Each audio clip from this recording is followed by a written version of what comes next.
ketika manusia menerima amanah, ketika terima jasad ini, maka seluruh peristiwa yang dialaminya di masa gaib, seluruh peristiwa dialaminya menjadi terlupakan, lupa, hilang semua ingatannya. Ya, saya ulang. Ketika manusia menerima jasad sebagai amanah dan dia masuk ke dalam jasad, maka seketika seluruh peristiwa gaib yang dialaminya hilang dari ingatannya, terlupa. Dikatakanlah dia zalim dan bodoh. Innahu kana zaluman jahulan, zalim dan bodoh. Karena terima amanah. Ingat ya, yang menjadikan dia zalim dan bodoh karena menerima amanah. Ya, bukan karena kebodohannya sehingga dia menerima amanah. Ada yang mengartikan seperti itu. Kenapa dia menerima amanah? Karena dia bodoh. Ingat, Tuhan itu tidak akan memberikan amanah kecuali kepada ahlinya. Ya, jangan kau serahkan amanah kecuali kepada ahlinya. Artinya Allah tidak akan memberikan amanah kepada orang yang zalim dan untuk apa dikasih amanah ke orang yang zalim dan bodoh? Tidak seperti itu. Yang menjadikan dia zalim dan bodoh adalah karena dia menerima amanah. Tadinya kecerdasan berpikirnya tidak terikat oleh ruang dan waktu. Bayangkan itu, kalau tiada ruang, cara berpikirnya cerdas sekali. Begitu masuk ke dalam jasad, cara berpikirnya tergantung kolbunya. Saya tunjuk sini kolbu. Nanti aku jelaskan. Kolbu. Cara berpikirnya tergantung kolbu. Bilang kalau di sini kolbu. Jadi akhirnya ya zalim dan bodoh.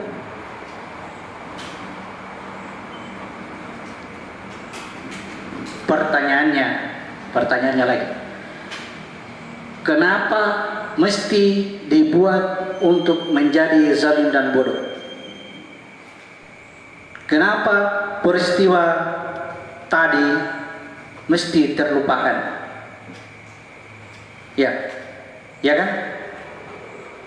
Karena seandainya setiap manusia yang terlahir begini teringat semua peristiwa gaibnya dulu, maka tidak ada seorang pun manusia yang mau tinggal di dunia ini.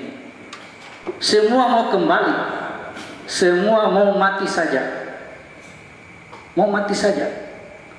Kenapa? Oh, dulu kalau tinggal di surga, apa-apa ku mau selalu ada.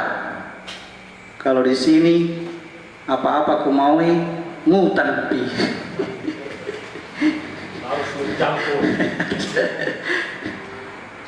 Ini harus kerja keras, harus lapar, kesakitan, kecapean, kelelahan, mengantuk. Kalau di sana tidak mau tak. Mau ke apa ada. Seandainya teringat ini ada suatu sekte kepercayaan yang berlebih-lebihan. Dia mengajarkan kepada muridnya, untuk apa lagi kita bersusah-susah di dunia ini? Ya, untuk apa kita kelaparan di sini? Di kehidupan setelah kematian kita ini ada kehidupan kebahagiaan. Ya, tidak perlu kita kerja keras untuk mencari makan, ada semua makanan. Ya. Semua yang kita butuhkan ada. Maka mereka ramai-ramai bunuh diri. Itu satu sekte sampai berjumlah 70 orang. Mati seketika, minum racun bersama-sama. Kenapa bisa begitu? Karena dia hanya tahu kehidupan ke sana, tidak tahu fungsinya ini. Ketika manusia sudah menerima amanah, maka dia berada dalam kondisi zalim dan bodoh. Ya, itu titik startnya manusia. titik awalnya manusia itu adalah berada dalam kezaliman dan kebodohan. Kalau dimikrokan, kalau diarahkan kepada diri kita, ya, yang disebutkan manusia itu adalah seluruhnya ini, ya, manusia berada dalam keadaan zalim dan bodoh. Titik startnya itu adalah pada tempat yang serendah-rendahnya di wilayah ini titik ini adalah titik ujung tulang ekor. Orang menyebutnya sebagai titik sulbi. Ya. Di sini titik awalnya kejadian, ya. Inilah titik yang paling rendah. Kita bisa baca di surat At-Tin, surat ke-95. Mulai dari ayat 4 lah, mulai dari ayat 4 sampai ayat 6. Laqad khalaqnal insana fi ahsani taqwim tsumma radadnahu asfala safilin. Ilal ladzina amanu wa amilus solihati falahum ajrun ghairu mamnun. Sesungguhnya manusia itu telah diciptakan dalam bentuk yang sebaik-baiknya. Fi ahsani taqwim, bentuk yang sebaik-baiknya. Sebelum kita masuk ke wilayah jasad ini, penciptaan kita itu adalah sesuai dengan fitrah, ya. Fitrah inilah yang disebutkan sebagai bentuk yang sebaik-baiknya. Inilah bentuk awal kita, tidak ada cacat, sempurna, ya. Itu disebut dengan fitrah kita. Nah, nanti suatu saat kita akan diperintahkan supaya melakukan kegiatan-kegiatan yang bisa menjadikan kita kembali kepada fitrah. Ya. Artinya dari wilayah fitrah, lalu kita diturunkan ke dunia. Nah, itu disitulah kita mulai cacat. Ya. Terlahir ke dunia berarti ada yang cacat pada jiwa. Hendaklah dengan melakukan kegiatan-kegiatan yang Allah sudah memberikan petunjuk di dalamnya, dalam Al-Quran, lakukan itu supaya kita bisa kembali kepada fitrah. Itulah keadaan fitrah inilah yang disebut dengan ahsani taqwim, bentuk yang sebaik-baiknya. Lalu kemudian Allah mau membalikan sumar dan nau asfala safilin. Allah menurunkannya ke tempat yang serendah-rendahnya. Serendah-rendahnya itu adalah wilayah jasad. Ketika kita menerima jasad, kita berada dalam keadaan zalim dan bodoh, ya.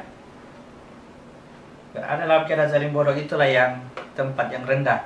Lalu kemudian terhadap orang yang beriman dan yang beramal soleh, nah itu akan dinaikkan kembali, dibangkitkan kembali, atau diperjalankan lagi supaya dia bisa kembali kepada fitrah, kepada kejadian awalnya. Tentu nanti akan menjadi pertanyaan adalah, kenapa mesti turun? Kenapa mesti diturunkan? Ya. Kenapa mesti diturunkan ke dunia? Kenapa mesti dimasukkan ke dalam jasad? Ya. Jadi hal inilah yang menjadikan manusia justru dianggap oleh Allah sebagai makhluk yang lebih mulia dibandingkan dengan yang lain, ya. Diturunkannya manusia ke tempat yang serendah-rendahnya. Kenapa dimuliakan oleh Allah? Karena manusia inilah yang ditunjuk sebagai khalifah Allah. Khalifah itu artinya pengganti, ya. Meskipun pada prinsipnya Allah itu tidak memerlukan pengganti. Ini harus kita hubungkan dengan kepahaman kita tentang tauhid. Kita harus paham tentang tauhid. Kita diturunkan sebagai khalifah Allah, sebagai pengganti Allah. Tetapi perlu kita catat bahwa Allah itu tidak butuh diganti, ya. Allah tidak butuh diganti. Tapi kita diciptakan oleh Allah sebagai pengganti. Ya, tidak tahu fungsinya ini jasad. Untuk apa ini ada jasad ini? Untuk apa ada jasad ini? Ternyata kelahiran manusia di dunia ini, diutusnya manusia untuk terlahir ke dunia, dia membawa tugas yang sangat mulia dari Tuhan. Saking mulianya tugas ini, malaikat pun tidak mampu untuk melaksanakannya. Hanya manusia berjasad ini yang bisa. Ingat, hanya manusia berjasad yang bisa. Malaikat dan jin tidak sanggup melakukan itu. Maka ketika manusia hendak diutus ke muka bumi, terjadilah pembicaraan antara Tuhan dengan malaikat. Ya, masih bisa saya lanjut? Ya. Surat 2 ayat 30.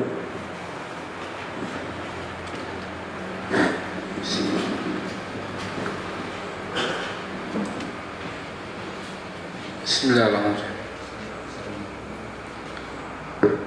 Wa idh qala rabbuka lil malaikati inni ja'ilun fil ardi khalifah qalu ataj'alu fiha man yufsidu fiha wa yasfiku dima wa nahnu nusabbihu bihamdika wa nuqaddisu lak qala inni a'lamu ma la ta'lamun. Dan ingatlah ketika Tuhan berfirman kepada para malaikat, aku hendak menjadikan khalifah di muka bumi. Mereka berkata, apakah engkau hendak menjadikan orang yang merusak dan menumpukan darah di sana, sedangkan kami bertasbih memujimu dan menyucikan namamu? Dia berfirman, sungguh aku mengetahui apa yang kamu tidak ketahui. Berkatalah Tuhan kepada malaikat. Muncul pertanyaan, selama ini atau selamanya bahkan seterusnya, Tuhan itu kalau ingin menciptakan sesuatu di muka bumi atau menjadikan sesuatu di muka bumi, tidak ada yang mampu menghalanginya, tidak ada yang akan melarangnya, tidak perlu minta izin sama siapapun. Dia langsung mengatakan jadi, kun fayakun, maka jadilah dia. Tidak ada yang menghalanginya. Kenapa pula untuk menjadikan khalifah di muka bumi kok bicara juga sama malaikat? Kenapa kau tidak jadikan maki saja? Bikin kau yang berkehendak, kau yang berkuasa, mau tamu? Ero tanah bilang. Kenapa mesti ada pembicaraan dengan malaikat? Ada yang hendak disampaikan ke kita ini yang membaca Al-Quran. Lihat pembicaraannya dengan malaikat. Ketika Tuhanmu berkata kepada para malaikat, wa idh qala rabbuka lil malaikati inni ja'ilun fil ardi khalifah. Dia berkata, aku hendak menjadikan khalifah di muka bumi. Aku hendak menjadikan khalifah di muka bumi. Malaikat katakan, weh, bahaya ini kalau ada lagi yang makhluk di muka bumi, ya, yang pasti kata malaikat dia akan berbuat kerusakan dan pertumpahan darah. Kenapa bisa seperti ini? Kenapa malaikat mengatakan ini? Kenapa malaikat berani memastikan bahwa ini akan terjadi kalau ada makhluk di sana? Manusia di muka bumi pasti akan melakukan kerusakan dan pertumpahan darah. Karena lihat ini, bukan karena sudah ada manusia pertama sebelumnya, tidak ada, bukan. Karena seluruhnya sifat-sifat kebaikan Tuhan diserahkan kepada malaikat. Jadi ini wilayahnya ruh, alamnya ruh, satu dimensi atau satu alam dengan alamnya malaikat. Ya. Satu dimensi, satu ruang, satu ukuran, satu. Kalau tadi ini rahasia satu alam dengan alam ketuhanan, sehingga dia bisa beralas tuh. Kalau ruh satu alam dengan alamnya malaikat, tanazzalul malaikatu warruh, selalu begitu. Ya, satu alam dia. Nah, kepada malaikat dititipkan seluruh sifat-sifat kebaikannya Tuhan. Jadi malaikat itu tidak ada perbuatan selain berbuat kebaikan. Habis, tidak ada sisanya. Maka makhluk yang ada di bawahnya malaikat ini, di bawahnya malaikat, dipastikan akan berbuat kerusakan dan pertumpahan darah. Dipastikan. Kecuali Tuhan sendiri yang turun ke dunia, bukan makhluk. Saya ulang supaya lebih dipahami, saya ulang. Kenapa malaikat berani mengatakan, ya, jika engkau menjadikan khalifah manusia sebagai khalifah di muka bumi, dipastikan mereka itu akan berbuat kerusakan dan pertumpahan darah. Oleh karena seluruh sifat-sifat baiknya Tuhan dipegang oleh malaikat. Di bawahnya malaikat tidak ada lagi sifat baik, sifat buruk semua, sifat keburukan semua, kecuali Tuhan sendiri yang ada di. Kalau ada Tuhan di sana, pasti terjadi kebaikan. Bisa? Baik. Kalimat yang kedua. Padahal, kata malaikat, padahal kami senantiasa bertasbih dengan memuji Engkau, mensucikan Engkau, mengagungkan kebesaran Engkau. Kata malaikat ini, ya. Untuk apa lagi? Untuk apa lagi kau jadikan manusia sebagai khalifah di muka bumi? Padahal kami selalu tidak pernah berkurang mengucapkan subhanallah, maha suci Engkau, alhamdulillah, segala puji bagi Engkau, la ilaha illallah, tiada Tuhan selain Engkau, Allahu akbar, maha besar Engkau ya Allah. Diucapkan terus oleh malaikat, tidak pernah berhenti, tidak pernah berkurang. Cukup kalau hanya ucapan saja. Ya, kalau hanya untuk puji-puji Tuhan, tidak perlu kau turunkan khalifah di muka bumi. Ya. Untuk apa lagi? Kalau hanya untuk puji-puji Tuhan, tak usahlah. Kayaknya begitu ya. Kalau hanya tiba di muka bumi langsung apa kerjanya? Puji-puji Tuhan. Apa nak bikin? Subhanallah, alhamdulillah, wala ilaha illallah, wallahu akbar. Nah, ulangi lagi. Subhanallah, walhamdulillah, wala ilaha illallah, wallahu akbar. Nah, sambil duduk. Subhanallah, walhamdulillah, wala ilaha illallah, wallahu akbar. Dia bilang malaikat, untuk apa kalau ciptakan orang kayak begitu? Ya, ini. Untuk apa kalau hanya untuk puji-puji Tuhan? Maka kata Allah, sesungguhnya aku tahu apa yang kamu tidak tahu. Selain sebut-sebut seperti ini, masih ada tugasnya yang kamu tidak tahu. Ya. Maka diajarkanlah kepada Adam asma-asma Allah. Surat 2 ayat 31. Dan dia ajarkan kepada Adam nama-nama benda semuanya. Kemudian dia perlihatkan kepada para malaikat seraya berfirman, sebutkan kepadamu nama semua benda ini jika kamu yang benar. Wa 'allama Adamal asma'a kullaha. Begitu bahasa Arabnya itu ya. Wa 'allama Adamal asma'a kullaha. Diajarkanlah kepada Adam nama-nama semuanya. Di situ ditulis nama-nama benda. Diajarkanlah kepada Adam nama-nama benda. Lalu ditanyakanlah kepada malaikat, malaikat, benda apakah itu? Malaikat tidak tahu. Bisanya itu tidak ditahu sama malaikat. Diajarkanlah kepada Adam, ini spidol. Ya. Malaikat, apa ini? Malaikat tidak tahu. Masa malaikat tidak tahu? Masa malaikat tidak tahu di spidol? Betulkah nama-nama benda? Bukan nama benda, bukan. Nama asma Allah seluruhnya nama asma Allah. Asmaul Husna, diajarkan ke Adam Asmaul Husna untuk disebutkan di muka bumi yang malaikat tidak tahu sebut. Malaikat tidak tahu sebut.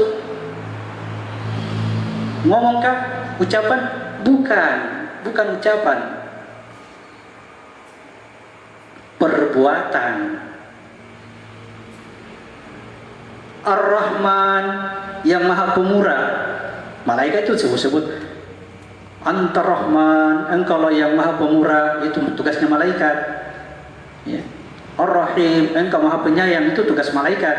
Manusia sifat pemurah keluar. Menyayangi sesama manusia. Menyayangilah dia sesama manusia. Sifat penyayangnya keluar. Ya, mulailah dia membuat kopi, sifat menciptanya keluar. Malaikat, pernah dengar ke malaikat membuat kopi? Malaikat tidak tahu membuat, tidak tahu mencipta, hanya disebut nama, ya Allah, engkau Maha Pencipta, begitu dia ngomongnya. Tapi kalau manusia, dia buat itu kopi.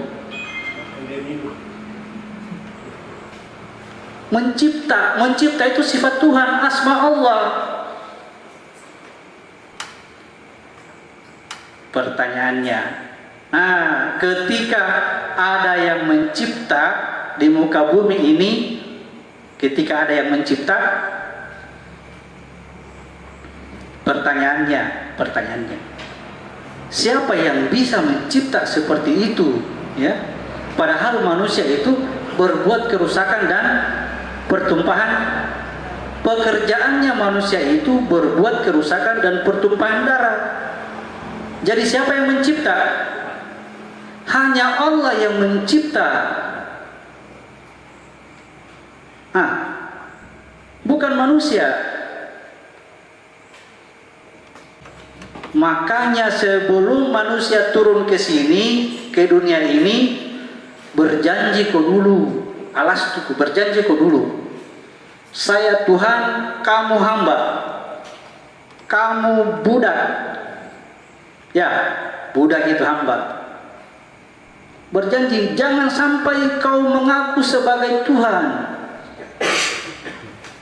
Ya, kalau kau mengaku sebagai Tuhan, berarti kau ingkar janji.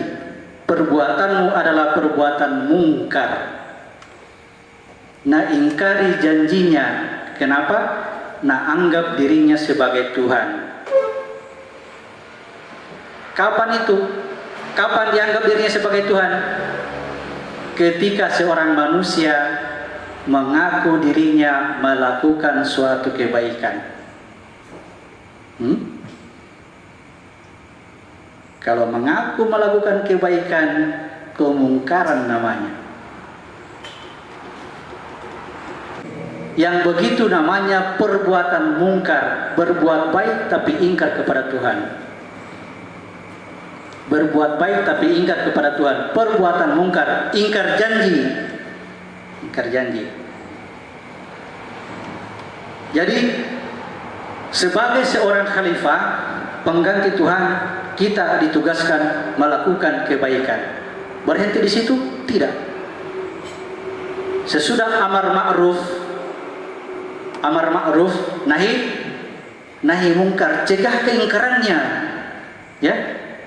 Kalau sudah melakukan kebaikan, cegah jangan sampai kebaikan ini terhapus hanya karena kita ingkar janji kepada Tuhan.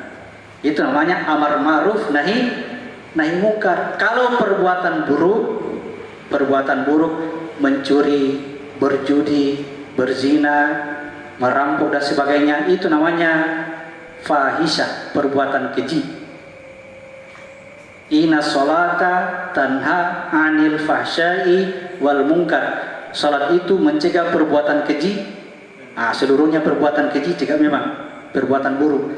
Perbuatan mungkar juga dicegah. Apa itu mungkar? Dia berbuat baik tapi ria, ingin dilihat orang, ingin dianggap sebagai. sebagai pahlawan, sebagai dermawan. Wah, luar biasa itu kalau kita diangkat-angkat sebagai orang yang paling berjasa. Padahal itu perbuatan mungkar. Akibat keingkaran ini, seluruh amal kebaikanmu tadi terhapus, hilang sia-sia, habis. Kembali di akhirat, kita pikir ini banyak sekali amal kebaikan yang dilakukan. Ternyata kata Tuhan, kaulah makhluk yang paling ingkar di hadapanku. Padahal tidak ada perbuatan kesalahan. Saya tidak pernah berbuat salah. Saya selalu melakukan kebaikan. Itu dia keingkaranmu. Kau selalu melakukan kebaikan. Kalau mencegah perbuatan yang keji sangat gampang. Ya, gampang sekali mau berhenti dari bermain judi, gampang. Berhenti dari mencuri, gampang. Berhenti dari minum minuman keras, gampang. Tapi kalau berbuat mungkar sangat berat. Kalau bukan pertolongan Tuhan, kita tidak bisa lepas dari kemungkaran. Ya, itu tadi ngaku-ngaku, kan tidak enak kita kalau dibilang sebagai orang yang tidak baik. Ya. Mau dibilang sebagai orang yang berbuat kebaikan. Berapa tadi? Al-Baqarah ayat 11 dan 12. Kita baca surat Al-Baqarah ayat 11 dan 12.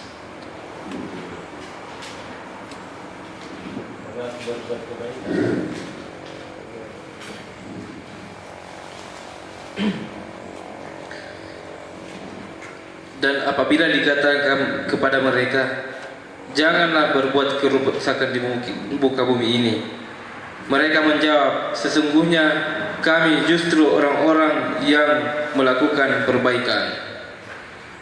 Ya, dikatakan kepada mereka, jangan kamu berbuat kerusakan. Mereka mengatakan, sesungguhnya kami ini pelaku kebaikan. Woi, merasanya dia sebagai pelaku kebaikan. Lanjut.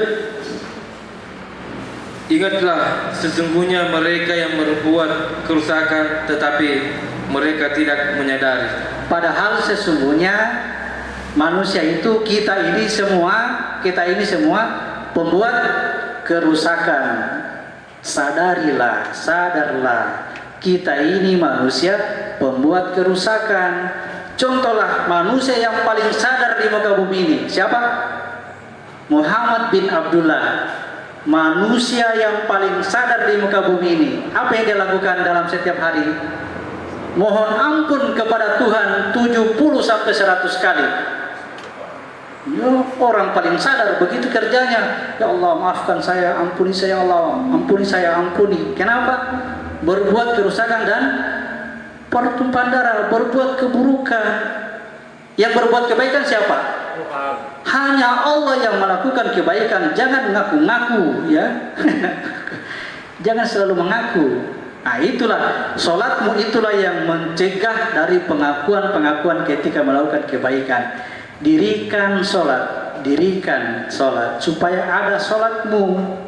Ya, kalau sudah mendirikan solat, tetapi perbuatan kemungkaran itu masih ada, solatmu itu tidak ada. Didirikan di solatmu, tapi solatmu tidak ada. Ulangi solatmu, ulangi. Kenapa? Masih mungkar, masih mengaku-mengaku sebagai orang baik. Selalu mengaku sebagai orang baik di hadapan Tuhan. Ya, mengaku orang baik di hadapan Tuhan, kemungkaran yang paling besar. Nah, itulah tugas mulia yang dibawa oleh seorang khalifah ini adalah sebagai pengganti Tuhan di muka bumi ini. Lihat, ya. Pengganti Tuhan pun itu tanda kutip, ya, tanda kutip, jangan dimaknai secara kontekstual. Tuhan itu butuh pengganti kan? Tuhan butuh pembantu? Tidak. Ya.